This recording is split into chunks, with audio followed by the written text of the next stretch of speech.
The World Health Organization seems to be going backwards and forwards about comments on how this virus gets spread by people who are asymptomatic. What do we know about how readily the virus is actually spread by people who don't have any symptoms? I think we have a lot to learn on how actual asymptomatic transmission occurs.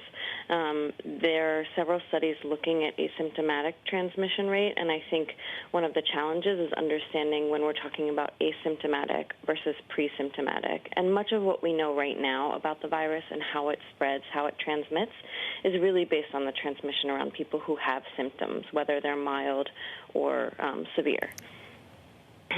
What do we know about genetics? We were also hearing earlier that if you have a blood type O, there's a lesser chance of you developing the virus into something that is worrying.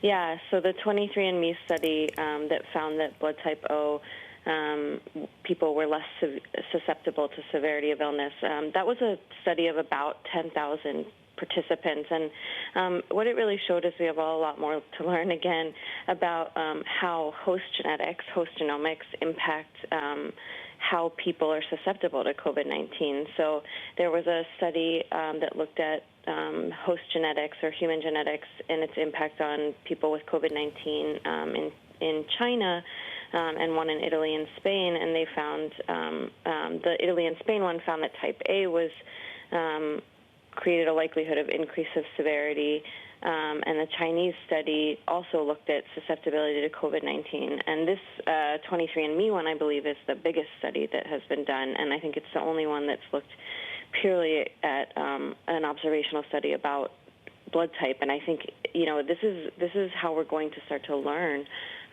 so much more about this disease, because it's reaching people who have never been hospitalized, have never sought care, and those are the ways we're going to learn more broadly about COVID-19 across the population.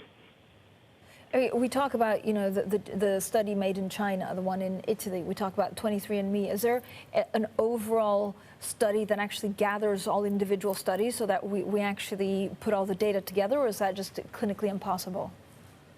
Yeah, so those types of studies generally are called meta-analyses, and what they do is they find the papers that have rigorous and similar methods, and so you have to go through each paper individually, understand their methods, understand their results, understand the underlying data and the assumptions that they made in their calculations, and then you combine those papers together. And so as more of these papers come out, people will be able to do meta-analyses of these papers to have a broader understanding, a more population-wide understanding. There's challenges associated with meta-analyses, and there's only so many things you can actually analyze, but they can be really, really powerful.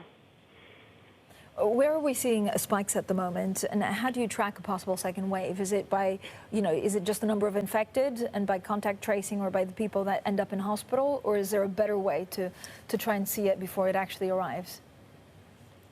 So testing continues to be the best way.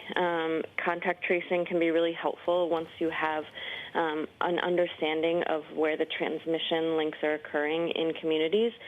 You need testing as a backbone of contact tracing, because you have to understand, especially in that place where we were talking about earlier with those pre-symptomatic cases, you want to catch people as soon as they develop disease, and then you want to understand who their contacts are and use quarantine or isolation to limit them as much as possible. We're seeing spikes in over a dozen states probably since about Memorial Day, and so there's cases across the country that are having increases, and some cases in some states even. Yes, sorry. Thank you so much.